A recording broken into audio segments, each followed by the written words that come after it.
1988 সালে বাংলাদেশে একটা ভয়াবহ বন্যা হয়েছিল।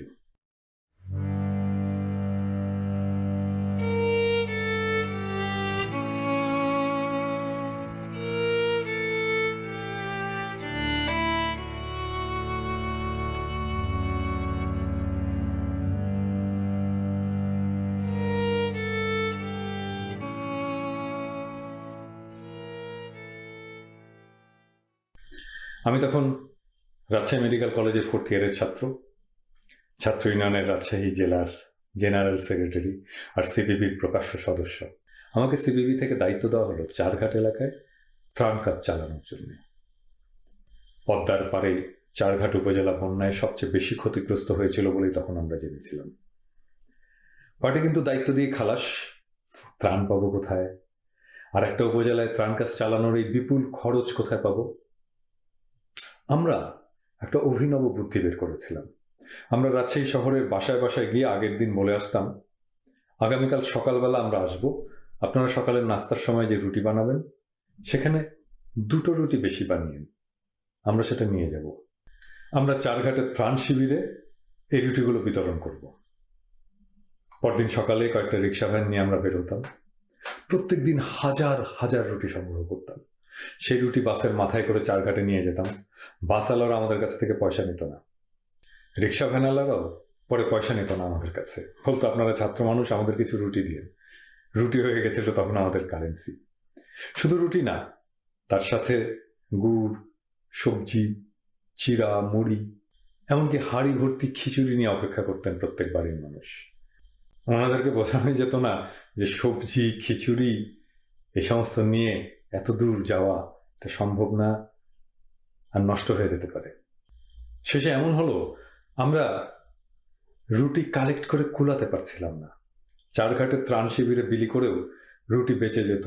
আমরা তখন নৌকা নিয়ে আরো ভিতরে যেতাম, কোথাও পানিবন্দী কেউ আছে কিনা। সে সময় আমার একটা বিস্ময়কর অভিজ্ঞতা হয়েছিল। গ্রামের কৃষক, সে বন্যাকে কোনোভাবেই আপদ বলে দেখে না। আমরা শহরে বন্যাকে যেভাবে দেখি, তারা মোটেই সেভাবে দেখে না। তাদের কষ্ট হয় সাময়িক, কিন্তু তারা জানে এই বন্যায় বয়ে নিয়ে আসবে পলি, ফসলের জন্য উর্বর সার। তারা প্রকৃতির সাথে থাকে, প্রকৃতির স্বাভাবিক ধারাকে মান্যতা দিয়ে সেই ছন্দে জীবনকে বাঁধে। যেখানে যা হবার নয়, জবরদস্তি করে সেখানে সেটা চাপাতে যায় না। আমরা যাকে প্রকৃতির ক্রোধ বলে দেখি, তারা সেটাকে দেখে প্রকৃতির আশীর্বাদ হিসেবে। এই প্রসঙ্গে একটা ইন্টারেস্টিং গল্প বলি। সিসিলিতে একটা অ্যাক্টিভ ভলকানো বা আগ্নেয়গিরি আছে, নাম এটনা। এই এটনার পাদদেশ জুড়ে জনপদ। আগ্নেয়গিরি যেহেতু অ্যাক্টিভ, একটু একটু ফুসে ওঠে, বাসিন্দারা অবিচল থাকে। লাভা উদ্গীরণ হলে তখনকার মতো সরে যায়, কিন্তু তারা জানে এই লাভার ছায়ে আছে শস্যের জন্য আশীর্বাদ। পৃথিবীর সবচেয়ে উৎকৃষ্ট সার এই এটনার ছাই। এই জন্য মাউন্ট এটনার পাদদেশে নানা জাতের উৎকৃষ্ট ফলের জন্মস্থান। ইন্দোনেশিয়াতে একই ঘটনা। ইন্দোনেশিয়া বান্দা দ্বীপে, যেখানে আমাদের রান্নার যে জয়ফল সেটা জন্মায়, সেটাও গুনুং ওপি নামের এক আগ্নেয়গিরির লাভাসারের কারণে জন্মায়। এই আগ্নেয়গিরির পাদদেশে জনপদ, যারা জয়ফলের কৃষক।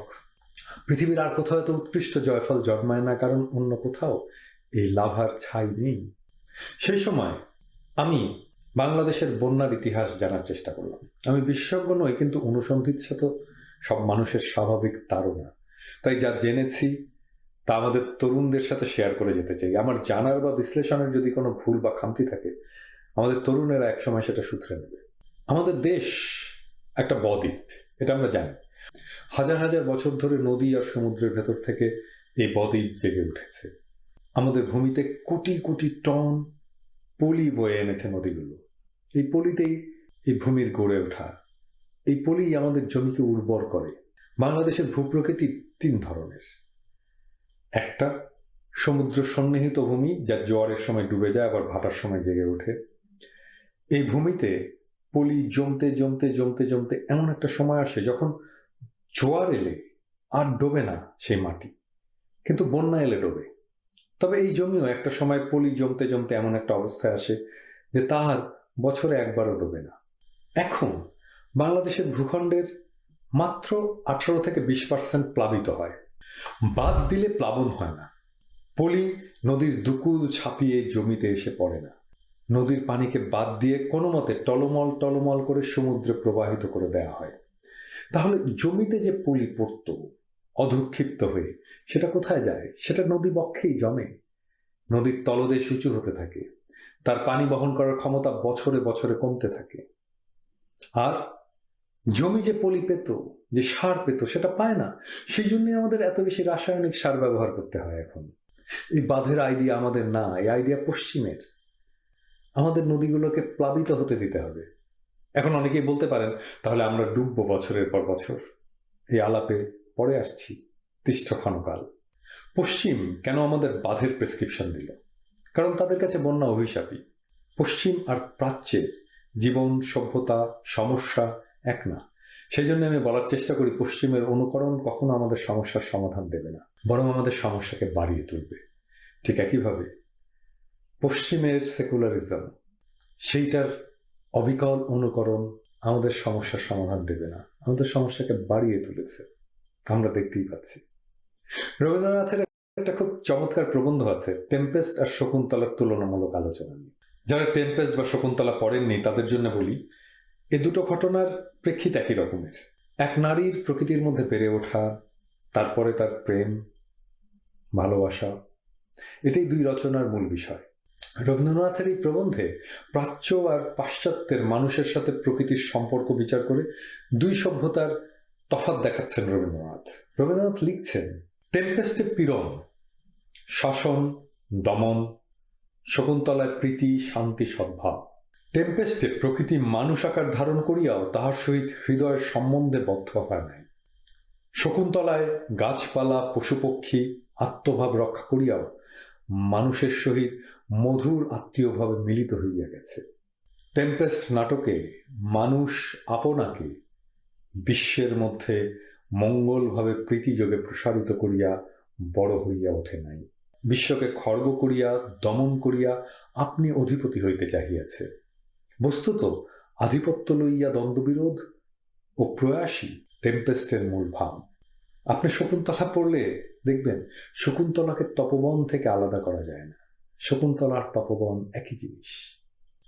ম্যাকিয়াভেলি যারা পড়েছেন, দ্য প্রিন্স, সে বইয়ে বন্যার কথা আছে, খেয়াল করলে দেখবেন।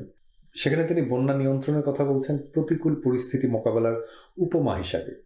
তিনি বলছেন, একবার নদীতে বন্যা এলে তার রক্ষা অসম্ভব। প্রাজ্ঞ মানুষেরা তা আগে থেকেই বাদ দিয়ে রাখে, যাতে দুর্যোগের সময় প্লাবন ঠেকানো যায়। বন্যা এখানে উপকারী বন্ধু না, বিধ্বংসী শত্রু, তাকে পরাস্ত করতেই হবে। এবার পুরনো প্রসঙ্গে আসি, আমরা কি বন্যায় ডুববো প্রত্যেক বছর? অবশ্যই না। আমাদের পূর্বপুরুষেরা কিভাবে থাকতো? আমাদের আগের দিনের গ্রামগুলোর কথা ভাবুন। গ্রামে বাসার পাশেই একটা পুকুর, সেই পুকুরে গোসল করা হয়, পানি খাওয়া হয়, মাছ চাষ করা হয়। পুকুর কেটে যে মাটি পাওয়া যায় সেটা দেওয়া হবে বসত ভিটার নিচে, ফলে বন্যার পানির আওতার বাইরে থাকতো বসত ভিটা, আর অতিরিক্ত উপচে পড়া পানির একটা অংশ পুকুরে জমা হতো। পানির উচ্চতা তার জন্যই বিপজ্জনক মাত্রায় পৌঁছত না। ঠিক এই পদ্ধতির আরেকটা সৃজনশীল প্রয়োগ ছিল জিয়াউর রহমানের খাল কাটা। খাল কেটে সেই খালে বন্যার অতিরিক্ত পানি ধরে রাখা এবং সেটাকে কৃষিতে কাজে লাগানো। আমি বন্যার এই আলাপে চিন্তার কোনো প্যারাডাইম বদলে দেইনি, আমি নতুন কিছু প্রপোজও করিনি। আমি যেটা করেছি তা হচ্ছে পর্যবেক্ষণ এবং কার্যকারণ অনুসন্ধান করে ইতিহাসের কাছে হাত পেতেছি, সমাধান খুঁজেছি। ইতিহাস কেন কাজে লাগে আমাদের, বুঝছেন তো? ইতিহাস শুধু ঘটনার বর্ণনা নয়, ইতিহাস আমাদের চিন্তার আকরও। ঠিক একইভাবে ধর্ম আমাদের চিন্তার আকর। আপনার অনেক শক্তিই লুকিয়ে আছে ধর্ম আর ইতিহাসে, আপনাকে সেটা খুঁজে নিতে হবে। তো আজকের তরুণেরা, আপনার কি এখন বন্যাকে দুর্যোগ বলে মনে হচ্ছে? মনে হচ্ছে কি বন্যাকে নিয়ন্ত্রণ করতে হবে?